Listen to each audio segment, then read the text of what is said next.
সম্মানিত দর্শক, আসসালামু আলাইকুম। সাধারণ জ্ঞান ইউটিউব চ্যানেলের পক্ষ থেকে আপনাদেরকে স্বাগতম। দর্শক, আজকের ভিডিওতে আমি আলোচনা করব ঘরোয়া পরিবেশে কীভাবে শরীরের দুর্বলতা দূর করবেন তা নিয়ে আজকের ভিডিওতে আলোচনা করা হবে। চলো দর্শক, ভিডিওটি শুরু করা যাক।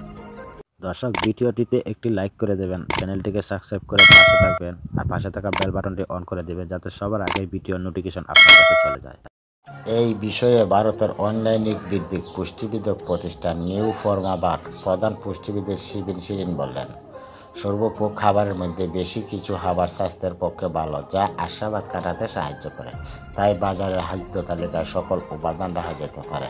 শরীরের দুর্বলতা কাটাতে গুরুত্বপূর্ণ কিছু উপাদানের কথা বললেন তিনি। সেগুলো হচ্ছে ভিটামিন সি।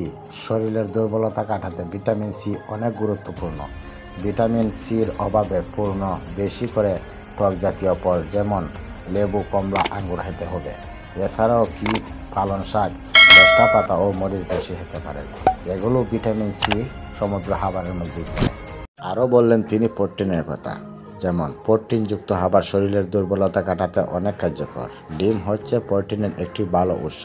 এটি খেলে তা দেহের কোষ সুস্থ রাখতে সাহায্য করে এবং তাতে গ্লুটেন, জিনাতিন, কার্বোহাইড্রেট থাকায় এই দৃষ্টিশক্তি বাড়াতে এবং বয়সের চাপ দূর করতে সহায়তা করে। এছাড়া ডাল, মসুরি ডাল খাবারে প্রোটিন থাকে। 3 নম্বরে তিনি বলেছেন আয়রনের কথা। দেহে আয়রন বা লৌহের পরিমাণ বজায় রাখতে সবুজ শাকসবজি, মসুর ডাল, ফুটো শুকনো ফল ও ডার্ক চকলেট খেতে পারেন। এগুলো আয়রনের ভালো উৎস পালন করে। 4 নম্বরে বলেছেন সেলেনিয়াম। সেলেনিয়াম সমুদ্র খাবার অ্যান্টিঅক্সিডেন্ট থাকার কারণে এগুলো ক্লান্তি বা নিদ্রা ও দুর্বলতা কমাতে সাহায্য করে। এ ধরনের খাবারগুলো দীর্ঘমেয়াদী হৃদয়রোগ থেকে সুস্থ রাখতে সহায়ক হিসাবে কাজ করে। সেলেনিয়াম যুক্ত করতে মটর, বাদাম, ডিম খেতে পারেন।